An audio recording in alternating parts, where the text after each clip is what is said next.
अनार के पौधे में फूल गिरने की एक ही वजह होती है कि अनार के पौधे में नर और मादा फूल एक ही पौधे पर होते हैं। ये अगर मैं आपको बता दूं कि अगर ये फूल आप देख लें, इसका बेस जो है बिल्कुल नैरो है, यहाँ पे कोई मोटाई नहीं है, ठीक है। ये फूल भी है और उसके मुकाबले में अगर मैं आपको दिखा दूं ये वाला फूल, ये देखिए इसका बेस जो है वो बिल्कुल मोटा और थिक है। यहाँ पे ओरी होती है जहाँ पे फ्रूट बनता है।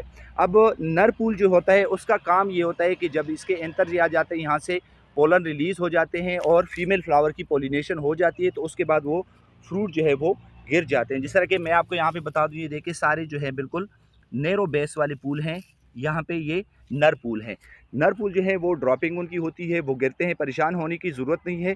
जो मादा फूल होते हैं वो पौधे पर लगे रहते हैं, क्योंकि वहाँ से आपका जो अनार का है वो फ्रूट बनता है। तो अनार के पौधे में नर फूल गिरते हैं, मादा फूल जो है वो लगे रहते हैं पौधे पर।